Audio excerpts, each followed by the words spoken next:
এই শুভ মহতী অনুষ্ঠানে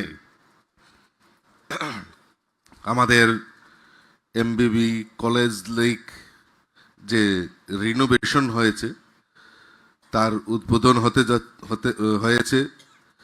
আর আমাদের রাজ্যের মাননীয় মুখ্যমন্ত্রী প্রফেসর ডক্টর মানিক সাহা মহোদয়ের হাত ধরে এত সুন্দর এমবিবি কলেজের যে সুন্দরায়ন তার শুভ উদ্বোধন। আর অনুষ্ঠান মঞ্চে উপস্থিত আছেন আমাদের আগরতলা পুর নিগমের সম্মানিত মেয়র শ্রী দীপক মজুমদার মহোদয়, secretary urban development government of Tripura Shri Abhishek Singh, উপস্থিত আছেন শৈলেশ যাদবজি, আমাদের চেয়ারম্যান যিনি আমাদের স্মার্ট সিটির যিনি সিও, মাননীয় সুকুময় সাহা ইস্ট জোনের চেয়ারম্যান, ডেপুটি মেয়র রয়েছেন, আর অন্যান্য অতিথিরা আছেন। আমি সময় স্বল্পতার জন্য সকলকে একসঙ্গেই আমি সম্মানিত করলাম। আর উপস্থিত কর্পোরেটরগণ এবং উপস্থিত নাগরিকবৃন্দ, আমি সকলকে আন্তরিকভাবে অভিনন্দন এবং শুভেচ্ছা জানাচ্ছি। আমরা সৌভাগ্যবান যে আমাদের এই নয় বনমালীপুর এলাকায় এমনিতেই আমাদের এমবিবি কলেজ একটা সুদৃশ্য এবং মনোরম পরিবেশের মাধ্যমে আমাদের এই এমবিবি কলেজ গঠিত। তার মধ্যে স্মার্ট সিটির প্রকল্পে আরও এটাকে সুন্দরায়ন করে আমাদেরকে সম্পৃক্ত করেছেন। তার জন্য মাননীয় মুখ্যমন্ত্রীকে অনেক অনেক শুভেচ্ছা, অনেক অনেক অভিনন্দন জানাচ্ছি। দেখুন, আমি মনে করি যে এই যে গভর্নমেন্ট বিভিন্ন ডেভেলপমেন্ট ওয়ার্কের সিদ্ধান্ত নেয়, তার মধ্যে এই আমাদের এমবিবি কলেজকে এই সুন্দরায়নের জন্য এত সুন্দর একটা পরিবেশ নির্মাণ হয়েছে, আর এটাকে রক্ষার দায়িত্ব কিন্তু আমাদের নিতে হবে। আমরা যারা নাগরিকরা রয়েছি, আমাদের নাগরিকদের দায়িত্ব হবে এটাকে রক্ষণাবেক্ষণ করা, এটাকে মেনটেন করা। আমরা অনেক সময়, কারণ এই জায়গাটা সম্পর্কে আমাদের সকলেরই কিছু না কিছু আমাদের নলেজে আছে যে এই পরিবেশটা কীরকম আর কিভাবে এই জায়গাটাকে নোংরামি করার একটা ষড়যন্ত্র সবসময় বিদ্যমান থাকে।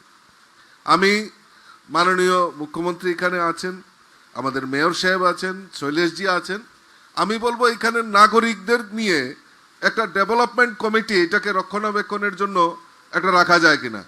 যেমন আমাদের মাননীয় যিনি অ্যাডভোকেট জেনারেল রয়েছেন শক্তিময় চক্রবর্তীজি এখানকার বাসিন্দা, আমি নিজেও আছি, সুকুময় সাহা আছেন, আমাদের বিভিন্ন কর্পোরেটররা আছেন, আমাদের একজন প্রাক্তন ল সেক্রেটারি আছেন গৌতম দেবনাথ, এবং এরকম যারা আমাদের ঐতিহ্য, এই কলেজটা আমাদের কাছে একটা ঐতিহ্য।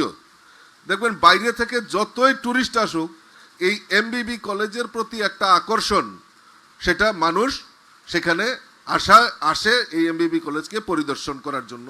তার পাশাপাশি আরও চান মানে আমরা এই যে প্রজেক্ট, এটা আমাদের কাছে আরও সুদৃশ্য আমাদের এমবিবি কলেজের চাহিদা সেটাকে বাড়িয়ে দিয়েছে। তো কাজেই এই নাগরিকদের আমাদেরও উদ্দেশ্য যে এইটাকে আমাদের এলাকার একটা ধরোহর, এটাকে আমাদের রক্ষা করতে হবে। তো পরবর্তী সময়ে চর্চা করে এটা যদি একটা করা যায়, যে কোনো সময় কোনো প্রয়োজনীয়তা যদি দরকার হয় আমরা সহযোগিতা করব। আমরা সহযোগিতা করে এই এলাকায় যাতে সুষ্ঠু পরিবেশ নির্মাণ হয়, তার জন্য আমরা সবাই মিলে সহযোগিতার হাত বাড়িয়ে দিতে হবে। দ্বিতীয়ত, আমি বক্তব্য বেশি দীর্ঘায়িত করব না, কারণ অনেকক্ষণ হয়ে গেছে, মাননীয় মুখ্যমন্ত্রী বক্তব্য রাখবে। দেখুন, ডেভেলপমেন্ট ইস্যুতে আমাদের সরকার যথেষ্ট মনোযোগ দিয়ে সেটাকে আমাদের সরকার আমাদের এই ত্রিপুরা রাজ্যের ডেভেলপমেন্ট উন্নয়ন সেটাকে আরও বেশি করে সাজানোর জন্য আমাদের মাননীয় মুখ্যমন্ত্রী সচেষ্ট রয়েছেন। আজকে আমার এখনও মনে আছে যে আমাদের নীতিন গডকরিজি যখন আমাদের ত্রিপুরা রাজ্যে প্রথম আমাদের ভারতীয় জনতা পার্টির সরকার প্রতিষ্ঠা হয়, ওনাকে রিসিভ করার জন্য আমি এয়ারপোর্টে গিয়েছিলাম।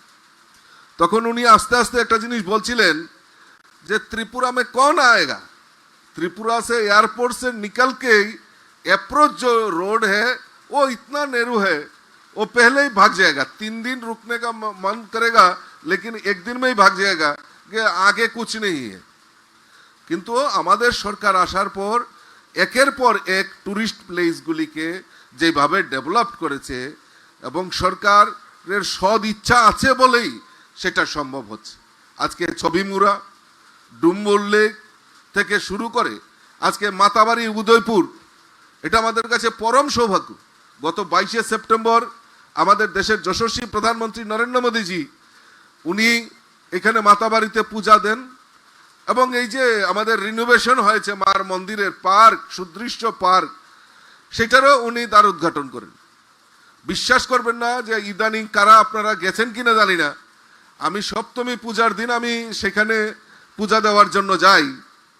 অবাক করার বিষয় যে পুরোহিতরাও বলছিলেন যে এখন আমাদের আরো মানে এত লোক গ্যাদারিং হয়েছে, মানে 22 সেপ্টেম্বরের পর যে উদয়পুরের মাতাবাড়ির যে চাহিদা এটা যেন আরো বেশি করে হয়ে গেছে।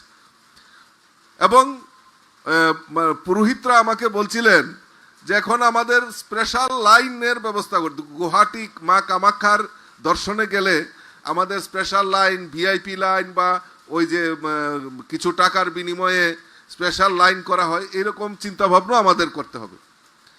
তো একটা সুদৃশ্য মানে আমাদের সরকার সেই পজিটিভ দৃষ্টিকোণ নিয়ে আমাদের এই ট্যুরিজম সেক্টরই হোক আর আমাদের বিভিন্ন ডেভেলপমেন্টের ক্ষেত্রেই হোক, সেটা সরকার চেষ্টা করছে। আমাদের রাজ্যেরও মানুষের যে রুচির পরিবর্তন, যে হ্যাঁ না আমাদের ত্রিপুরা রাজ্যেও এটা করা সম্ভব, সেটা আমাদের এই রাজ্যের সরকার সেই সদ ইচ্ছা নিয়ে কাজ করছে। আমি আপনাদের কাছে অনুরোধ রাখবো যে আপনাদেরও বিশেষ করে এই যে আমাদের জিনিসগুলি, আমাদের যে ধরিহর, আমাদের যে ঐতিহ্য, সেই ঐতিহ্যটাকে আমাদের সকলের কাছে পৌঁছে দিতে হবে এবং তবেই এই যে ত্রিপুরা রাজ্যের যে উন্নয়ন, সেই উন্নয়নটা মানুষ উপলব্ধি করতে পারবে এবং তার প্রচার প্রসারও করতে থাকবে। কিছু কিছু মানুষ আছে যদি আপনি কানে কানেও বলেন তাও বুঝবে না, কারণ তারা অন্ধ হয়ে গেছে। তাদেরকে বলার প্রয়োজনীয়তা নেই, তাদেরকে আমরা চশমা বরঞ্চ চশমা দিয়ে, কারণ এখানে ত্রিপুরা রাজ্যে এখন মাননীয় মুখ্যমন্ত্রী যেহেতু আমাদের ডাক্তার, তো মেডিকেল পরিষেবা, ডেন্টাল কলেজ হয়েছে, এখন আই হসপিটাল হয়েছে, মডার্ন হসপিটাল হয়েছে, তো তাদেরকে ছানি অপারেশন করানো সেটা মাননীয় মুখ্যমন্ত্রী চিন্তা ভাবনা করবে। তো আমরা বলার দরকার নেই, কিন্তু যারা পজিটিভ দৃষ্টিকোণ নিয়ে আছে তাদেরকে আমাদের বুঝাতে হবে, বলতে হবে এবং বেশি করে আরো প্রচার প্রসার করতে হবে, সেই দায়িত্বটা আমাদের নিতে হবে। তো কাজেই আমি আর আলোচনা দীর্ঘায়িত করছি না। মাননীয় মুখ্যমন্ত্রীকে, মাননীয় মেয়র সাহেবকে, আমাদের শৈলেশজিকে, আমাদের অভিষেক সিংজিকে অসংখ্য ধন্যবাদ জানাই যে আপনারা একটা সুন্দর প্রজেক্ট আমাদের এই নয়বনমালীপুর এলাকায় আমাদের যেটা ধরোহর মহারাজা বীর বিক্রম কলেজের, সেটাকে আপনারা এত সুন্দরায়ন করেছেন, তার জন্য আপনাদেরকে অসংখ্য ধন্যবাদ জানাচ্ছি এবং সকলকে আবারও